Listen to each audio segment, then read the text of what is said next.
messieurs, bonsoir et bienvenue sur la télévision du Burkina. La scène est des plus surréalistes et pourtant, elle s'est bel et bien produite le 25 janvier dernier. Des individus armés ont fait éruption dans une école et proféré des menaces tendant à dissuader les enseignants dans la province du Soum. Le ministre en charge de l'Éducation nationale y est en tournée. Dans les écoles affectées par ces violences, il est allé traduire tout le soutien du gouvernement burkinabé. Et puis le dossier de cette édition, ils apprennent un métier en prison. Derrière les barreaux, la vie n'est pas toute rose, mais elle peut vous offrir une seconde chance. C'est le cas dans le centre de détention de la ville de Tinkodogo. Ils y développent leur savoir-faire pour réussir leur insertion socio-professionnelle une fois leur peine purgée. Aux États-Unis, le président Donald Trump a limogé ce mardi la ministre de la Justice par intérim. Celle-ci refusait l'application de son décret limitant l'immigration. Pendant ce temps, la vaste polémique suscitée par cette mesure se poursuit aux USA et à l'étranger. Tout d'abord, retour sur cette élection qui fait la fierté du Burkina. L'ancienne ministre déléguée chargée de la coopération régionale, l'ambassadeur Minata Samaté Sessouma, a été élue au poste de commissaire aux affaires politiques de l'Union africaine.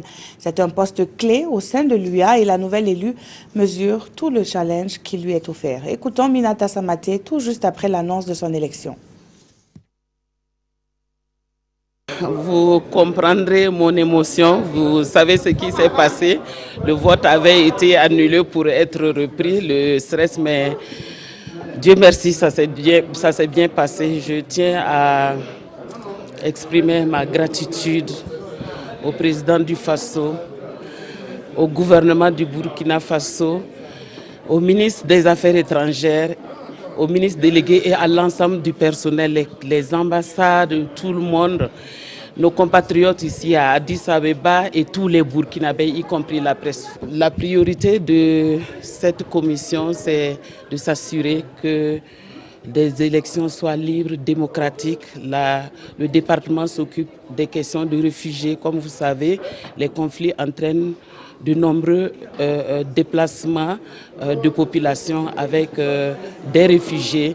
Il faudra prendre en charge ces réfugiés et s'assurer qu'une élection ne puisse entraîner encore de telles situations. Et vous savez aussi, les crises interviennent suite aux élections mal menées. Il nous reviendra de faire en sorte que pareille situation ne puisse pas arriver.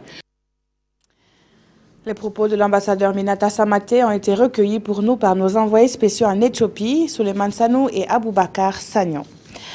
Un plan d'aide au développement made in Arabie Saoudite, c'est pour bientôt, assure l'ambassadeur saoudien au Burkina, reçu en audience par le chef du gouvernement. Les projets prioritaires du Burkina ont été précisés aux diplomates au cours de cette audience, dont la synthèse nous est proposée par Yacouba Gamene et Zalissa Sanfo. Il a parlé et discuté entre les relations entre l'Arabie Saoudite et le Burkina Faso et il remercie le Premier ministre pour l'accueil et les chaleurs pour le Burkinabé. Pour tous les Burkinabés, il a remercié le Burkinabé. On a déjà parlé avec quelques projets entre l'Arabie Saoudite et le Burkina Faso et dans le venir, on va leur montrer ça pour le public. Voilà une interview reportée par Zalissa Sanfo. Des individus armés menaçant des enseignants dans une salle de classe, c'est le spectacle désolant auquel ont fait face les enseignants et les élèves de la province du Soum. C'était le mercredi 25 janvier dernier. Le ministre en charge de l'Éducation nationale et de l'alphabétisation s'est rendu dans les écoles affectées par ces actes de violence. Carnet de route avec Martin Ouedraogo et Bernard Diasso. L'école primaire publique de Bouro, dans la commune de Nassumbu, compte 6 classes, un effectif de 454 élèves et 12 enseignants. Elle est la première à recevoir la visite du ministre de l'Éducation nationale et de l'alphabétisation. Jean-Martin Koulibaly s'est ensuite rendu à l'école de Nassumbu, elle, avec 269 élèves, 6 classes et 10 enseignants. Une visite qui se tient quelques jours après que des hommes armés aient perturbé les cours dans des écoles environnantes. Je suis venu leur apporter d'abord le soutien indéfectible du gouvernement, avec à sa tête bien sûr le chef de l'État et le chef du gouvernement. Et c'est par l'éducation que nous allons à long terme gagner cette bataille-là. Le terrain de l'éducation ne peut pas leur être abandonné. Comme disposition, la sécurité a été renforcée et entre ces deux visites, le ministre Jean-Martin Coulibaly a marqué une halte pour également encourager le détachement des forces de défense et de sécurité de Nassumbu. Dans la même commune, tout comme à Yibo, le ministre en charge de l'éducation a invité les populations à accompagner et à s'engager pour défendre l'école. L'école publique, nous l'avons toujours dit, l'école est laïque. L'école a un programme officiel et c'est seulement ce programme que l'école publique doit appliquer.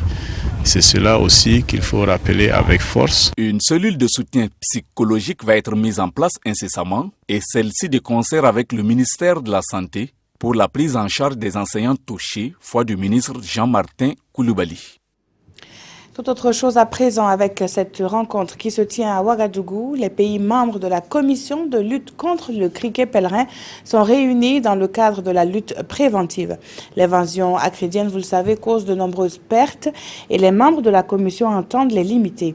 Quelles sont les stratégies adoptées? Réponse avec Amado Ilboudo et Boum Ernest Nebier. Les pays du Sahel et ceux du nord-ouest de l'Afrique, dont le Burkina, unissent leurs forces pour combattre des ennemis communs, les criquets pèlerins.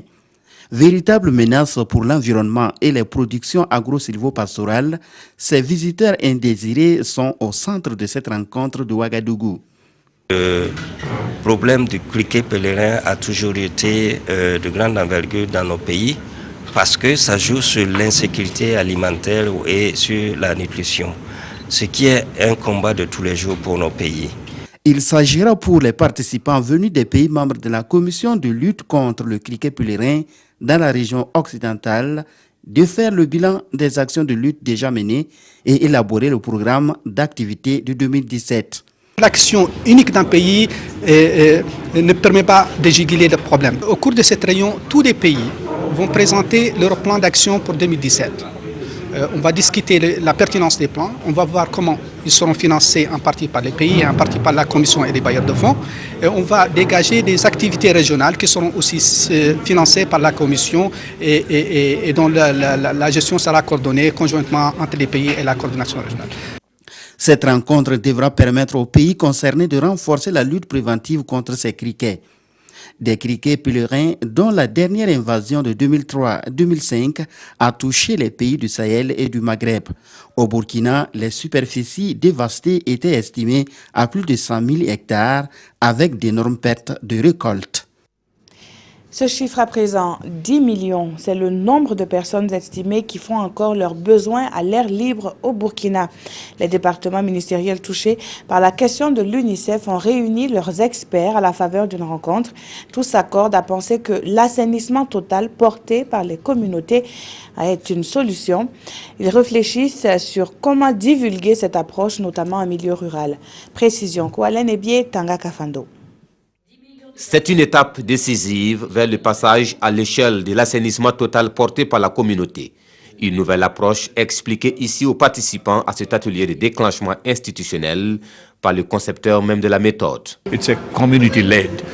Cette approche elle vise à faire comprendre et à donner le pouvoir aux communautés que actuellement ils défèquent dehors et ils mangent leur caca. Tous les gens qui défèquent dehors avec les mouches, tout le monde mange son caca. Et les Burkinabés vont prendre le pouvoir et arrêter la défécation à l'air libre en construisant eux-mêmes leurs latrines dans les villages pour arrêter de manger le caca. Mais ça va être la priorité, ça serait effectivement la conviction, l'enseignement, l'entraînement, la participation des communautés. Parce que c'est ça, le changement de mentalité, le changement de comportement, ce que nous appelons le blocage des pesanteurs sociaux, culturels. Il faut qu'on aille là, parce que c'est là le fond de la question. Le projet est porté par l'UNICEF, qui voit un lien étroit entre la malnutrition et l'insalubrité, et qui accompagne les autorités en charge de la question. Un environnement insalubre entretient chez l'enfant une maladie intestinale qu'on appelle l'entéropathie chronique et qui fait que cet enfant ne va pas absorber correctement, son organisme ne va pas absorber correctement les nutriments qu'on lui donne et cela aboutit à ce qu'on appelle la malnutrition chronique. Il faut savoir qu'au Burkina, 1/3 des enfants souffrent de malnutrition chronique. Les 2 jours de travaux devraient permettre une compréhension claire de l'approche, d'apprécier le rôle du gouvernement et celui des partenaires et d'élaborer un plan d'action pour l'implémentation de la stratégie. Une autre stratégie consignée dans un plan, cette fois, c'est le Conseil supérieur de la communication qui se dote d'une feuille de route pour améliorer ses services. L'organe de régulation des médias au Burkina s'inscrit à travers ce plan dans la consolidation de la cohésion sociale. Nous en savons plus dans ce reportage de Roger Cam et Nyarkiteda. Le plan stratégique 2017-2021 est le premier du genre du Conseil supérieur de la communication depuis sa création en 1995. À travers ce plan, le CSC oriente dorénavant ses actions vers un management axé sur les résultats. Pour y arriver, l'organe de régulation a misé sur une démarche inclusive, l'objectif étant de ne minimiser aucun détail ni avis, car les défis sont nombreux. Le CSC entend désormais inscrire son action dans une dynamique de développement institutionnel et d'optimisation de sa performance. En termes de vision, le CSC ambitionne d'être à l'horizon 2021 une institution moderne de proximité, forte, crédible, reconnue et respectée sur l'échiquier national et international pour sa performance dans le domaine de la régulation de la communication autonome. Pour la concrétisation, il faut environ 9 milliards de francs CFA pour la mise en œuvre du plan stratégique qui recommande entre autres 77 activités selon la plaidoirie faite ce matin et la marraine y prête une oreille attentive. En tant que marraine, bien sûr, et je mesure la responsabilité qui me revient, c'est accompagner la présidente et le Conseil supérieur de la communication afin que nous puissions mutualiser les ressources que nous avons à l'interne, mais aussi mobiliser des ressources à l'extérieur pour pouvoir faire de ce plan une réalité et je pense que nous allons y arriver. Il le faut absolument pour gagner le pari selon la présentation faite. Compétence, rigueur, responsabilité, esprit d'équipe et loyauté constituent les valeurs qu'incarne le plan. Angers couvre le pays afin de veiller à la régulation des 295 médias existants sur le territoire et qui pourraient atteindre 700 en 2026 et plus de 1000 en 2036. Actualité média toujours et c'est parti pour la seconde phase du projet Face aux médias. Ce projet qui s'est fait connaître lors des campagnes législatives et présidentielles amorce aujourd'hui sa phase intitulée Contrôle citoyen de l'action publique. En plus des médias, la société civile est mise à profit dans l'éducation citoyenne. Plus de détails avec Pawan Drogo, Jean Zongo et Estelle Judith Assogba. Face aux médias phase 2 est en marche. C'est un projet co-porté par Canal France International, l'Agence de coopération média et l'Union nationale de l'audiovisuel libre du Faso. Ils mettent en avant la redevabilité et l'imputabilité des élus locaux dans la gestion de biens publics. À cette journée d'échange, il s'agira de renforcer la relation entre élus locaux et médias dans le sens de la redevabilité. Il s'agit donc d'harmoniser les points de vue et de comprendre le travail des journalistes, de comprendre également le fonctionnement de nos collectivités locales pour que la bonne information soit portée aux populations, pour que également la critique juste et pertinente puisse permettre de recadrer ce qui peut être recadré et de lever entre guillemets ce qui ne fonctionne pas bien dans nos collectivités locales qui doivent être avant tout au service du développement des Burkinabés. C'est une façon pour les porteurs du projet d'apporter leur contribution en tant que médias dans l'ancrage de la démocratie. Ce que nous espérons, c'est de faire en sorte qu'au bout de l'exercice, que nous puissions à la fois aider les élus locaux à faire cet exercice-là, mais aussi aider les citoyens à mieux comprendre l'exercice et à revendiquer autrement désormais. Pour nous, l'objectif principal recherché, si nous arrivons à cela, je pense que nous allons faire un pas de plus dans l'ancrage démocratique de notre pays. La première phase du projet a permis d'accompagner les médias burkinabés en matière de traitement de l'information citoyenne lors des élections municipales et présidentielles de 2015. On en vient au dossier de ce journal. Il s'intéresse à l'école de la seconde chance offerte aux détenus de la ville de Tinkodogo. Les prisonniers y apprennent des métiers, notamment le tissage, un savoir-faire qui se vend comme des petits pains. C'est en tout cas ce qu'espèrent les apprenants de cette prison. Suivez ce reportage tourné au sein de la maison d'arrêt de Tinkodogo et signé Yacouba Gamene et Oumar Zombré. Des sacs de toutes les tailles et de couleurs, mais aussi des chaussures, voici quelques échantillons fruits de la créativité de ces femmes, pensionnaires de la maison d'arrêt et de correction de Tinkodogo. Le tissage est l'une des activités qu'elles ont apprises en milieu carcéral en attendant le jour de leur libération. Cette jeune femme, que nous appellerons Fatih, est arrivée à la prison de Tinkodogo il y a près d'un mois. Hier, simple spectatrice, aujourd'hui, elle tisse son tout premier sac sous le regard de la monitrice. J'ai commencé dans peu de temps, ça ne vaut pas encore un mois que j'ai commencé à faire. Bon, c'est un peu difficile, mais quand tu apprends seulement, c'est devenu facile. Comme je ne savais pas encore faire, c'est ma première fois comme ça que j'ai pu maintenant faire. Vraiment, c'est utile. Aïda, nom d'emprunt que nous avons donné à cette femme, puis sa 3e année de peine. Elle nous montre comment elle arrive à transformer ses simples sandales en œuvre d'art. Je coupe les fils et puis je défais. Les fils que j'ai défaits là, ça y est dedans, je peux prendre vous montrer. Et puis je natte. Je natte comme mèche qu'on natte. Puis je prends ça, je perce ici. Je mets le morceau de fil, je tourne. Ces bidons, porte-clés, stylos à billes et petits paniers ont été soit fabriqués ou décorés par ces jeunes hommes, eux aussi pensionnaires de la maison d'arrêt et de correction de Tinkodogo. Ça fait 12 mois que je suis ici. C'est dans 12 mois là que j'ai appris à tisser les bidons là. C'est une commande. La personne là s'appelle Yabré. Puis il m'a dit de tisser et écrire son nom. Le savoir-faire de ces femmes et de ces jeunes a dépassé le cadre de l'enceinte où ils sont retenus. Les clients viennent parfois de la ville chercher ces produits. Il faut dire que la plupart de nos clients sont les visiteurs, hein, ceux qui ont des parents détenus ici qui viennent, et il y a les détenus eux-mêmes qui achètent pour leurs proches. Il y a également des gens de l'extérieur, lorsqu'ils sont de passage, ils lancent la commande également. Ça c'est 300 francs. Ce que nous vendons ici, le bidon là c'est 1000 francs. Les paniers là, ça c'est les 5000. C'est ça. 5000. Nous on trouve ça aussi. On paye de notre cycle de Lipton pour avoir matin, chauffer l'eau, boire. Le choix des activités pré-professionnelles des détenus se fait en fonction de leur profil. Certaines de ces activités sont contraignantes.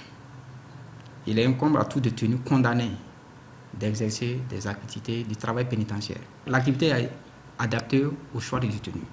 Maintenant, le choix des détenus, c'est en fonction de la dangerosité de chaque détenu.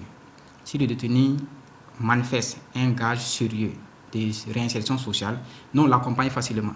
Maintenant, si le détenu veut toujours se comporter comme il était au grand dehors, c'est-à-dire qu'on ne peut pas collaborer avec lui. Collaborer, c'est tout ce que ces détenus, hommes et femmes, ont fait pour apprendre un métier qui va sans doute faciliter leur insertion socio-professionnelle une fois libres. Un métier qu'ils entendent bien poursuivre avec la ferme volonté de ne plus jamais revenir en prison. Cap à présent sur Dingasso, à quelques encablures de Bobo-Dioulasso, où se tient chaque année un pèlerinage chrétien. Dimanche dernier, les fidèles catholiques sont allés rendre hommage à la Mère du Christ, tout en lui confiant la paix et l'unité du monde. La 29e édition du pèlerinage de Dingasso a été menée par l'archevêque de Bobo-Dioulasso, Martin Zerbo, et Karim Sissé nous parle de l'ambiance qui régnait dimanche à Dingasso. Ni le soleil accablant, ni les positions inconfortables n'ébranlent la foi des fidèles chrétiens sortis par milliers à l'occasion de ce pèlerinage annuel de l'archidiocèse de Bobo-Dioulasso. Ils sont venus de la ville de Sia et des villages environnants au pied de Bari pour s'abreuver à la source de la parole divine et renouveler leur foi en Jésus-Christ. Aujourd'hui, c'est une grande fête. On est ici pour prier avec la Vierge Marie, pour que la Vierge Marie nous aide totalement à renforcer notre foi en Dieu le Père. C'est d'intercéder pour nous, de prier pour nous, d'être toujours à nos côtés et de veiller sur nous.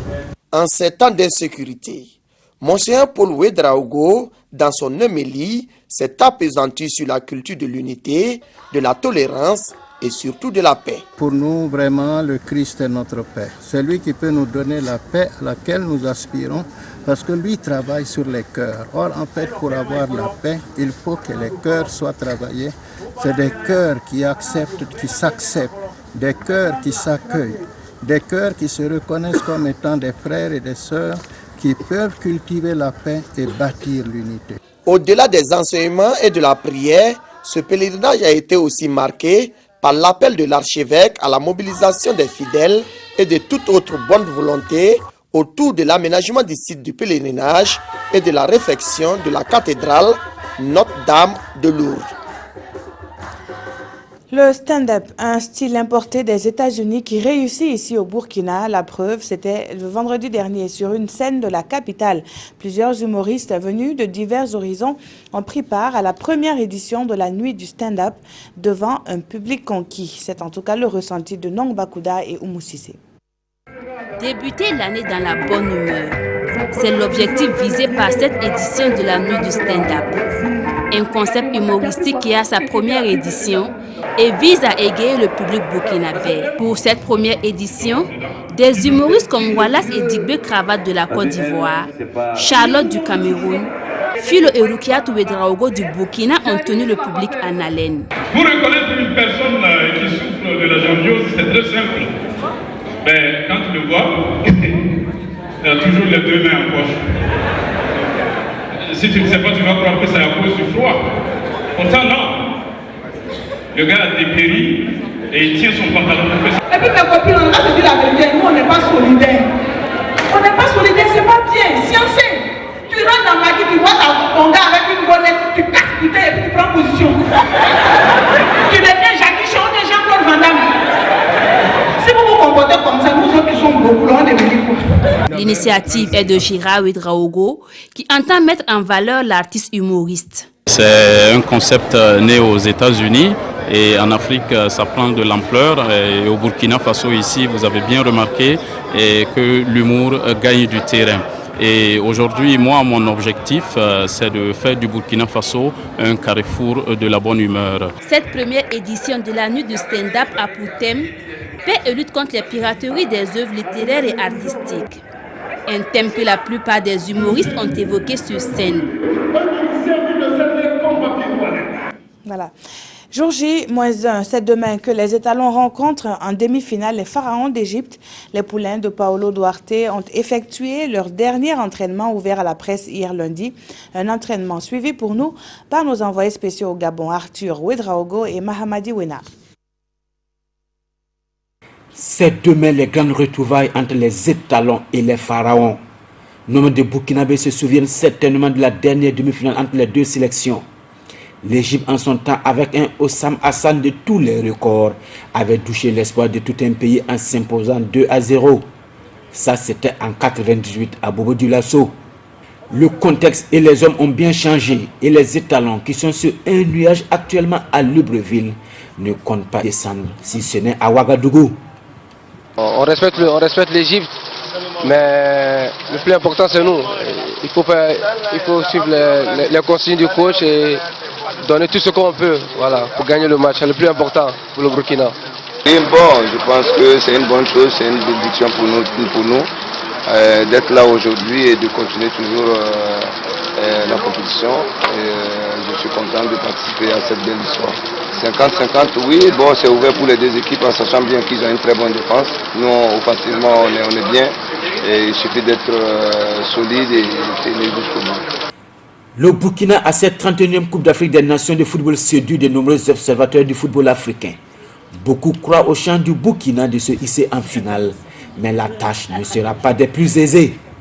Je pense que le Burkina a vraiment sa chance parce que c'est une équipe vraiment soudée, très solidaire. On les voit, ils sont très détendus, très sereins et c'est une vraie famille. Je pense qu'ils ont ce petit supplément d'âme qu'il faut pour certains vainqueurs. Après, l'Égypte en face, c'est une équipe aussi qui ne s'attendait pas à être arrivée à ce stade de la compétition. Donc maintenant, ce qu'elle a envie, c'est d'aller au bout quand vous êtes en demi-finale. L'Égypte fait partie des bêtes noires du football burkinabé avec ses 4 victoires et 2 matchs nuls en 6 confrontations entre les deux pays. Paolo Duarte, acte 2, et les étalons ont appris à dompter leurs bêtes noires. Le Cap-Vert est passé par là, le Cameroun presque. L'Égypte sera-t-elle la prochaine victime? On le saura sûrement demain sur le coup de 20h à Libreville, 19h à Ouaga. Un match bien entendu à suivre en direct sur la télévision du Burkina. Actualité hors de chez nous, le président américain écarte de son passage à ceux qui ne sont pas en accord avec ses actes. La ministre par intérim de la Justice en a payé les frais pour son hostilité à l'égard d'un décret sur l'immigration. Sally Yates, qui avait mis en doute la légalité du décret anti-immigration de Donald Trump, a été limogée ce mardi par le président américain. La ministre américaine de la Justice révoquée par Donald Trump. Nommée par Barack Obama pour occuper l'intérim jusqu'à l'arrivée de son successeur républicain, Sally Yates avait appelé quelques heures plus tôt les procureurs à ne pas défendre le décret anti-immigration du président. Un décret critiqué par le monde des affaires et celui de la finance, mais aussi et surtout par l'opposition démocrate qui manifestait hier devant la Cour suprême avec sa chef de file, Nancy Pelosi. Ce que le président a fait n'est pas dans l'intérêt de la sécurité. C'est inconscient et irréfléchi. Pour protéger notre Constitution et notre peuple, nous devons être forts et intelligents.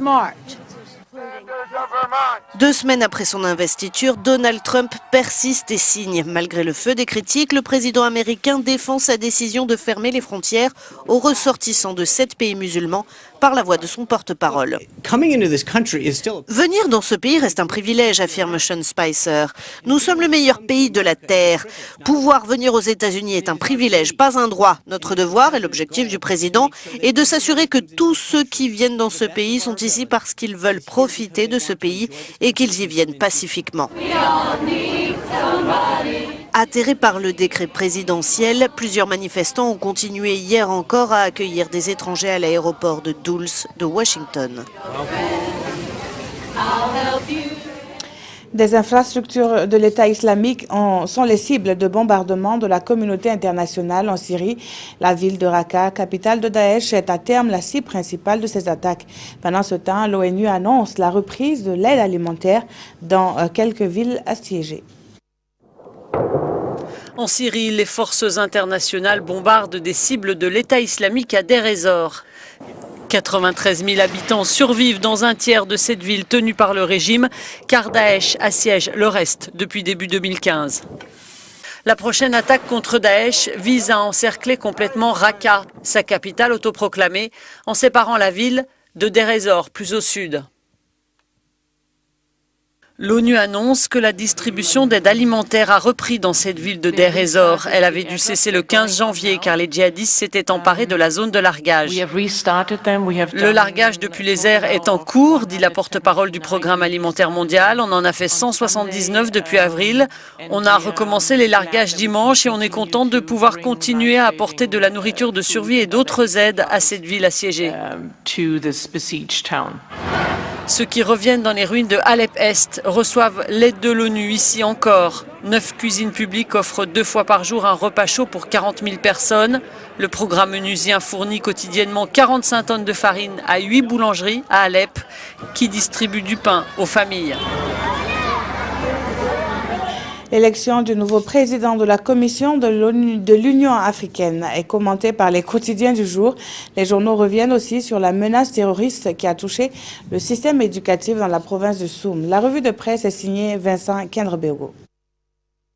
Poignée de main entre le ministre de l'Éducation nationale et une enseignante du Sahel à la une du quotidien.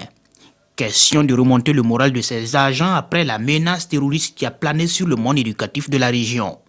Le quotidien dit y avoir trouvé des enseignants visiblement apeurés. Oui, nous avons trouvé des enseignants fortement éprouvés, mais qui ont une grande conscience de la responsabilité qu'ils ont, admet le ministre Koulibaly, qui annonce une mise en place d'une cellule psychologique pour que les enseignants touchés puissent évacuer leur stress. Et les témoignages de certains agents menacés montrent que les autorités ont du travail à faire pour les rassurer. Et puis, l'un d'eux est convaincu que les terroristes étrangers ont leurs éléments dans le village. Alors, il faut prendre toute la mesure du péril, clame le pays. En s'attaquant à l'éducation, c'est le principal appareil idéologique de l'État qui est touché. Et le moment est venu pour que l'État démontre sur le terrain qu'il est le dépositaire de la puissance publique. Ce qui doit se faire avec une intelligente collaboration des populations, ajoute le journal. Sommet de l'Union africaine à Addis Abeba, le Tchadien Faki Mahamat peut désormais croiser les jambes sur le fauteuil de la présidence de la commission Illustration des citoyens, pendant que notre compatriote Minata Samaté s'occupe maintenant des affaires politiques du continent. Le pays est surpris de cette victoire de Mahamat puisque le Sénégalais Abdoulaye Bathily était donné favori par tous les pronostics.